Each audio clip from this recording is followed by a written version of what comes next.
Hi, I'm Stephanie Laska. I lost 140 pounds and created Dirty Lazy Keto. Thanks for joining me here on the YouTube channel. Be sure to subscribe and enjoy the show.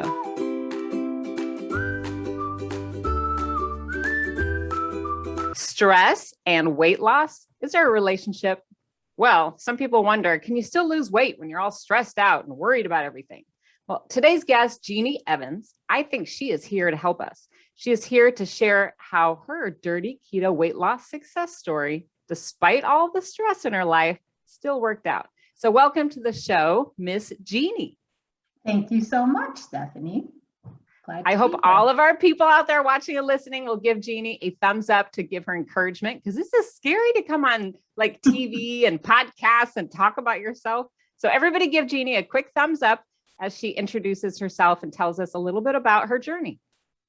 Okay.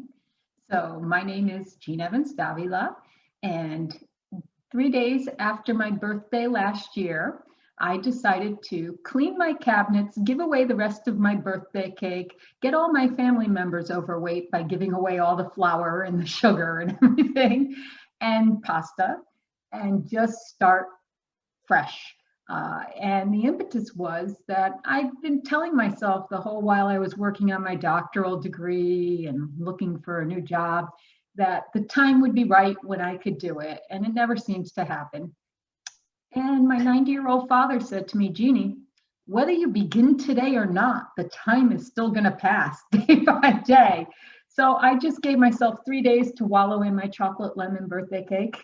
And then I said, I'm starting.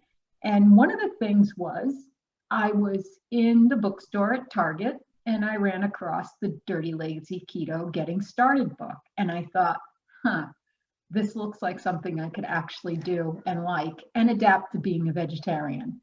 So I just loved your stories. I saw a lot of myself in them and I began. And now it's a year and 2 days later, and I have lost 85 pounds and 68 inches and have adopted a walking lifestyle, and I could move around and get around better, and I feel great.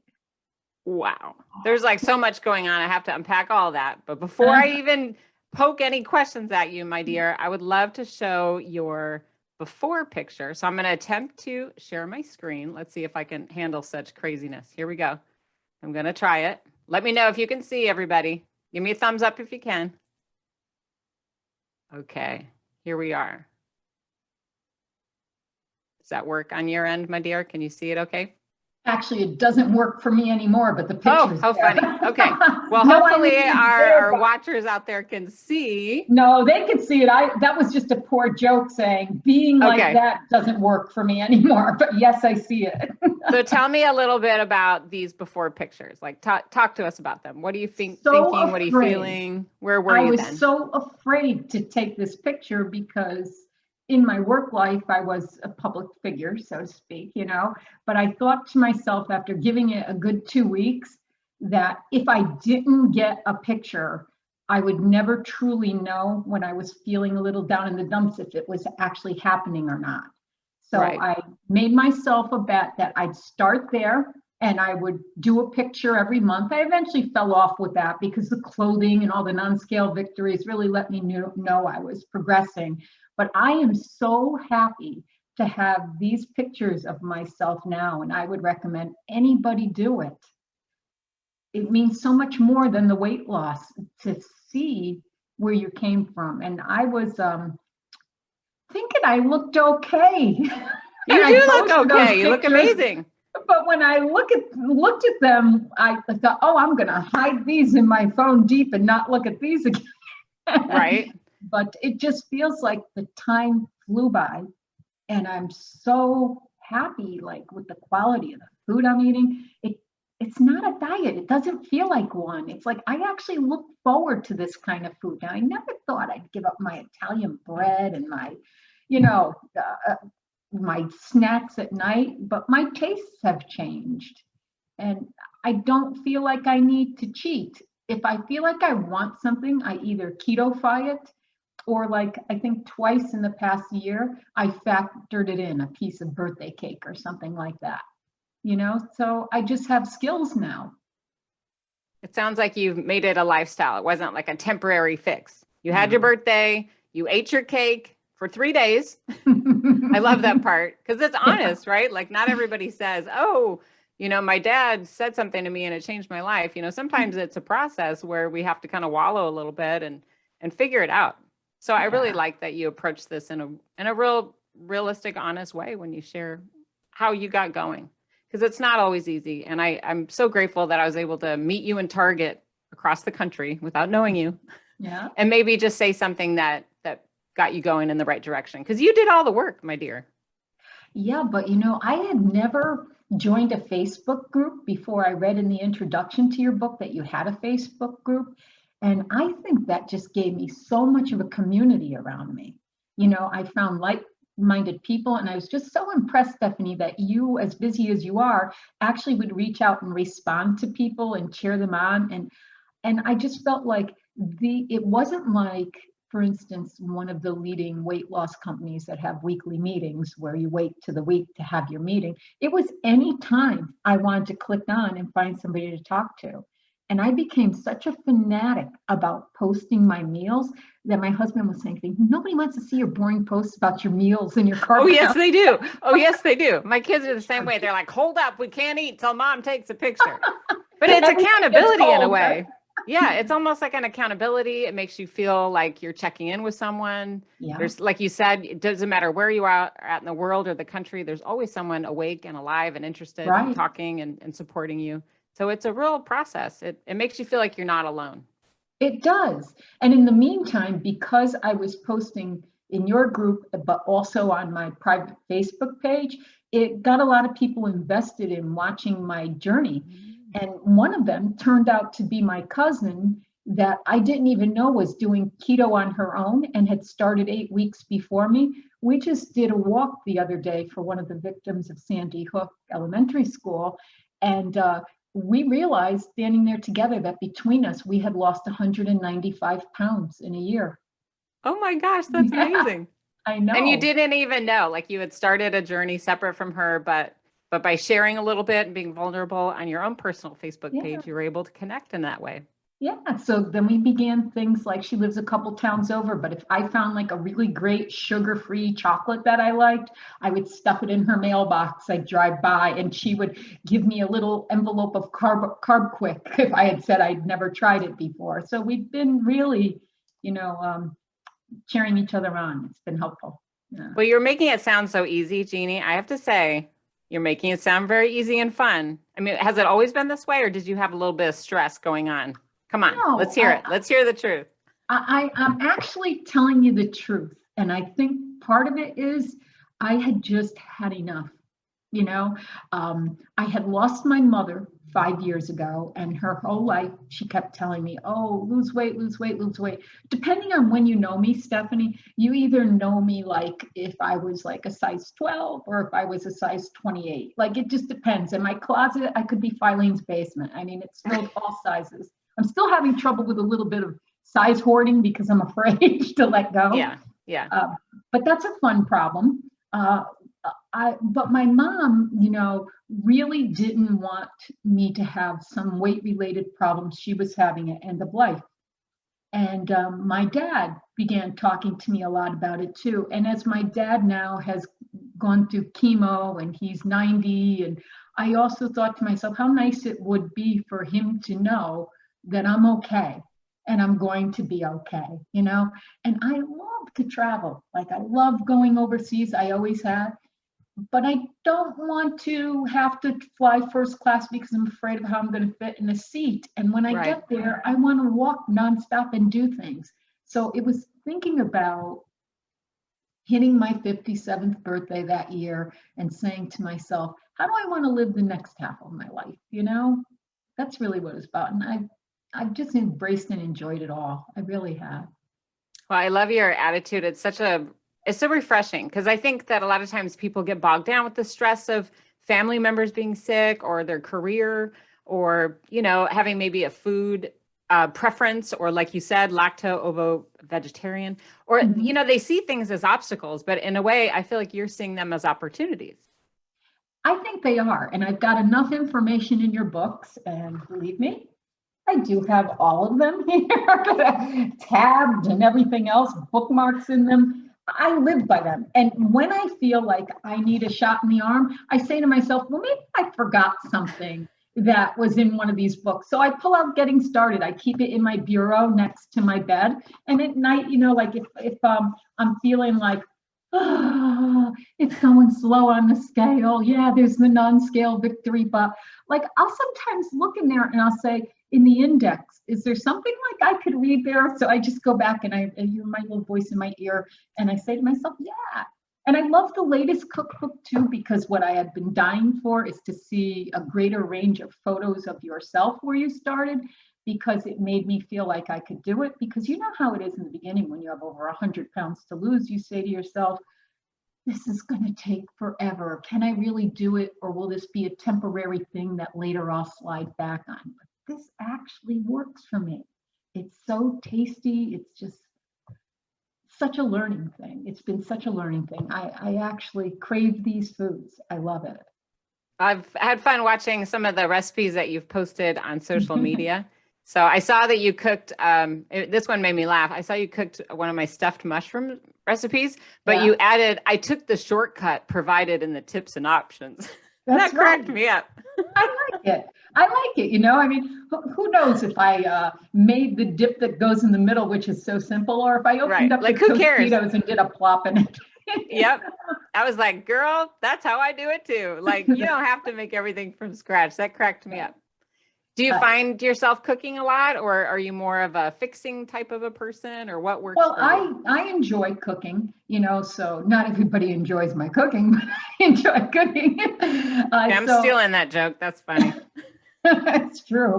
But I did do a lot of cooking up until I'd want to say about maybe September, all of a sudden, and I could get like this, I could get on a jag. I don't know if you're like this, where like I have like a favorite meal and I'll just do it to death. Yes, it's like, ma'am. Go get takeout. This is what I'm doing.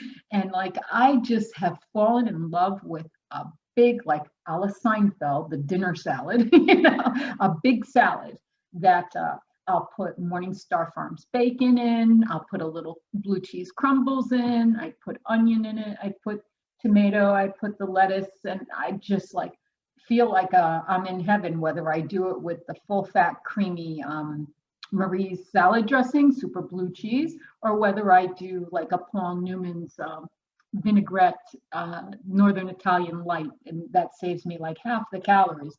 But I just find myself during the day like getting that jonesing, like my blue cheese bacon salad's coming tonight, or it's time to do the Big Mac salad. Like, I love my salads. I used to get kind of embarrassed, like you said, like I'm doing the same thing all the time. Like I've been eating cucumbers now for like almost a year every day, to the point where it's weird. Like the Safeway people look at me like, here comes the cucumber lady. She's buying 10 of them. You know what I mean? But you're right. I mean, having like a repeat comfort favorite, it makes you feel like safe. You can eat it. You can eat a lot of it, and you're still going to lose weight or keep your weight off. So it's like, well, why not? Yeah. Who cares what other people think, right? Right. I think one thing that made this easy for me too is that with COVID, I was hiding from like lunch dates with friends and dinner dates for a very good reason that a lot of other people were hiding from them too. So I didn't feel like the whole country was going through that lack of socialization. So I didn't feel cut off or deprived from those things because everyone didn't want to go out and expose themselves. So interestingly enough, it just dawned on me the other day that 2 weeks ago was the first time I was in a restaurant again. As I was sitting there, it dawned on me. I took a friend and his wife out to celebrate him getting a new job. And I went back and forth, Stephanie. I said, am I going to drink a cocktail? Am I not going to drink a cocktail? And I did. And then I just did a little intermittent fasting the next day. Am I still dealing with a little uppage on the pounds and that? Yeah, but I don't feel I own those pounds. Those are temporary. They're probably due to the salts and they're due to the, water retention. But I surprised myself in that I made a healthy dinner choice while I was there because I wanted to, not because I had to. I thought, ooh, these two things look good. Which would I rather have? And I thought, I'll take that salad with the little breaded goat cheese rounds on top. There's only one on there. I could get away with that. And I just had a nice dinner, and I just convinced myself that I can do that occasionally now. You sure can. I mean, you've got those tools, right? Like you Right. said, you're like, you know what to do, you know what your limits are, and you know it's okay to kind of tap dance here and there sometimes because it's still working. You're still able to make Yeah. it work. Now, you mentioned in addition to food, I know you've told me earlier and also on social media about some exercise you've been doing, and people get so scared of that. But I want you to talk about it a little bit. Tell us how that has helped you with your stress and your weight loss. Well, I'll tell you, I did a lot of grieving over having left my job. It was a job that was a mission to me. I was the assistant superintendent at Sandy Hook schools in Newtown, Connecticut, for the Newtown schools, and my heart was in it. But, there's a lot of secondary trauma there, working there, and you take it on and you don't realize you're taking it on. And I would have, like, when I first decided the first day to see how I would fare going out walking, I was reading again in a reread how you paced yourself, I forget, by a fence or something when you were starting to run yourself when you started. And I had a friend that became a marathon runner and lost tons of weight by beginning by running telephone pole to telephone pole and then extending it. So I thought, I'm going to go down the park. I know where we have a beautiful 7-mile coastline. And I said, I know where my brother likes to walk, who's fit, and how far he goes. I'm just going to see, and I made my husband get me a Fitbit, if I could go farther than him. So I did. And then that built into from going on like a 3.5-mile walk to going on into a 7-mile daily walk, rain or shine. And I have some pictures of myself drenched to the bone walking on the seawall. But I found that if you're dealing with stressors in your life, like illness of somebody in the family or loss of job, whatever you could do to connect with your physical self instead of your mental self gets you deeper into the mental self and helps you sort some of that out. And I actually found myself taking walks, feeling those endorphins kicking in, saying, I feel sorry for the people that are still working. I'm rather enjoying this. They're in a boring meeting right now and they're stressed about the board meeting tonight. But here I am saying, what a pretty lighthouse, And I began talking to people as I was walking down the park. And I got like my little old man senior citizen club that would say, is there any outfit you don't have to walk in? You have like the cutest outfits when you come walking. And then they begin saying, hey, the more I'm seeing you, the less I'm seeing you, and stuff like that. And I realized other people were noticing. And then I'd get, I got my few people I'd say hi to on the walk. So it became social. Then friends started saying on Facebook, hey, how about if you change your walk to after work and I'll come down and meet you? Like people I hadn't seen since high school that were only Facebook friends. So what I found is if you share, if you're honest, people want to join in on that feeling with you and they want to support you and they want some of the mojo you have, and that's really nice. That's a great thing. And that can be motivating in and of itself, right? Like you said, the way your perspective is, it's not just you're out there burning a calorie or trying to work off some cocktail you had at lunch. It's more like you're out there for yourself. You're processing your feelings, you're committing to your health, you're connecting with others. And it gives you that time too to kind of reflect about stuff that might have been a stressor in a different part of your day or your life. And that helps you to sort through them. So I feel really inspired by what you're saying. Oh, thank you. I'm inspired by you. Like I'm walking these 5Ks for the victims of Sandy Hook lately. Like anytime there's one, I'm walking it. But what I really want to do is run it. And I have friends that laugh at me when I say, will you teach me how to run? Because I ran when I was years ago, when I was a hairdresser, like 30 years ago. But I probably ran wrong and did some damage to my knees. And I just don't know if I could take it at this old girl age now, but I would really like to be able to run the next year's race for one of these instead of walking it. And I have a feeling that you'll be able to. If there's anybody who can, I have a feeling that it's you. I don't feel like you're letting stress or any obstacle get in your way. It doesn't sound like it. well, it's just enjoyable. Like I'll be in the store, right?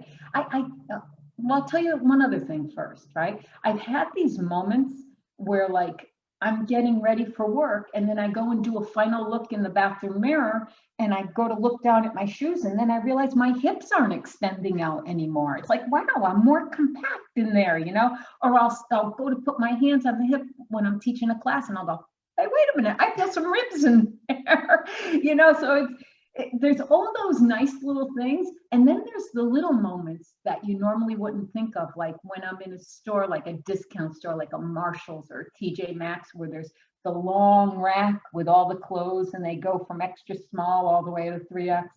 And all of a sudden I'm realizing, number one, I'm in stores that haven't wanted me as a member of their club in years, that I would just have to walk right by and say, oh, well, that store's for somebody else. And then the other thing is, when I'm at the rack, it dawned on me, I'm shopping in small, extra small for my tops. And there's these other people that look really good in my point of view that are in the middle and the end of the rack. And you're like, holy God. And then I'll say things to people like, I went to get my COVID shot. And I'll say to the nurse, my COVID booster, I said, well, she goes, well, you're not eligible right now. I said, well, yeah, I am. I'm in an obesity class for my BMI, and I also have a history of blood clots. And she looked at me, a nurse, and said, yeah, obese. And, I'm still obesity class 1 for 5 more pounds, but, it's nice, because you see it every day in every way. Like this morning, I'm in a size pair of pants that I never have fit in since high school. If you look, you could find a million ways, even when the scale's stuck, that you're gaining, that you're losing, that, you're having a good experience with it. You just have to look. It's not all about a number. No, it's not all about the number. And it takes time too. I think I've come to realize, talking to so many people who've lost weight with Dirty Lazy Keto, is that it's a process. Like, even though you've lost all this weight right now, Jeannie, your brain has struggled to keep up, and it may need a little bit more time. I mean, I'm with you. I'm going on a decade, and I was at Costco yesterday and I bought size medium black stretch pants. And I came home and put them on and they came up to, about my bosom. And I'm like, what, are you kidding me? And it was all because I felt kind of yucky yesterday. You know what I mean? Yeah. I've been snacking too much and just felt blah. So here I am buying size medium pants when I don't wear medium. So it's like our brain and our body sometimes don't go in together. It takes time. It does. And we had another instance around here. I don't know if people have experienced something like this in other parts of the country, but my whole professional wardrobe used to come from 2 stores. One was the Alfani Plus brand at Macy's, and the other was in Dress Barn Woman. They used to have Jones, New York. Mm-hmm. And those clothes looked incredibly professional on me and tailored, and they helped me through when I was weighing, close to 300 pounds, to dress and look presentable in school and work. But they began closing, and I am not a body type that I can shop online. Well, I haven't been, right? Just where my problem areas are, things won't fit, and I don't like the expense of sending back or the hassle of sending back. So I got really frightened that this was a disappearing population. As much as everybody's gaining weight out there, there were no plus size professional stores, professional dress career wear stores for me to shop at. And I had a choice, am I going to alter clothes or am I going to alter me, Oh, I like that. That's a good line.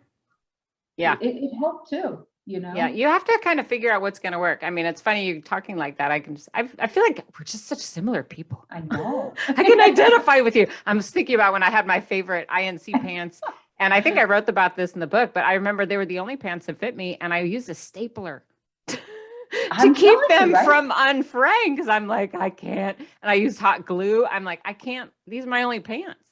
And I didn't have anywhere else to shop either. I'm in a small town, but yeah, it's scary. And like, I'd get them altered, then I'd get them unaltered. I used to get them altered. I used to say, but leave the extra material there. Just in case. I don't have just in cases anymore. I mean, no more. I just have to But I don't know if you felt this way. I still can't get over that idea that if I find a shirt or a pair of pants that looks really great on me, I've got to buy it in every color, Yeah. because I Yeah. might not ever see it again. And I got to get that out of my brain, especially because I'm going through clothes like every 3 to 4 weeks, a new size, so you can't live like that. But I still notice that. I call it the clothes hoarder mentality, Yeah, it is. It's a thing. I know it's a good problem to have too, like you said. It can be Yeah, a it good is. problem to have. And I know, and I'm sure a lot of people watching and listening, they have questions for you. And I encourage them to ask them in the comments because Jeannie will respond. She is super helpful. But Jeannie, tell me, is there anything I forgot to ask you? I know we covered so much today. No, but there's something I'd like to ask you. Uh-oh. Ready? I'm Okay. turning the tables on you. All right. Do you have any thoughts in the future that you might write a book that talks about your exercise journey? Ooh, would anyone want to read it? I would. I'm always like, would anyone want to? I mean, I think it would be fun to write, and I feel like I might need that for myself some days. But you're right. I mean, I think we all need help and advice on all sorts of things, and sometimes the best book might be one that you need to write for yourself. So maybe right. I'm going to make a note of that one. Okay. I'll collaborate a chapter. Okay. But I'll tell you, I love reading the little snippets and hearing how you're doing marathons and that. But I would like to know more about, how you warmed yourself up to that, and in your frame of mind, how you got there too. I think I see a book in your future, Dr. Jeannie. We're not the only one here that's capable. I see a future for you as well. Maybe that's something that might be a story that's worth telling for you. Yeah, maybe. But I really enjoyed speaking to you today. I felt close to you ever since I read your books, but even more so as you reached out and been my cheerleader, and I love and covet my Dirty Lazy Keto shopping tote you gave me. I still use it. And I say, that's my reward from Stephanie. Well, I'm so proud of you. I love watching your journey and your smile and just the way you shine and inspire others. Those are the people that jump out at me. It's not about how many pounds a person loses. It's more about when they get it. I see like a light go off and it shines so bright that others want to be around you. So I congratulate you, my friend, on all that you've achieved and that you've overcome. I know personally sounds like it's been quite a journey for you in your community and just the way that you've been so brave at facing it all and healing. I mean, I'm in awe. Oh, thank you. And I'm pretty much in awe of you too. Thanks a lot, Stephanie. Well, listeners, I hope and watchers that you enjoyed our conversation today. And again, please give Jeannie thumbs ups and congratulations in the comments, encourage her. And I will also link up another success story after this. But know, friends, that transformation is possible. And folks like myself and Jeannie and others are here to support you on your path to dirty, lazy keto-ness. So give it up a huge round of applause for Jeannie. I knew you'd have your props. You knew I have one snuck here somewhere. Here, I'll show you mine. Everybody gets a medal prop. That's yay, everybody gets a medal. I love it.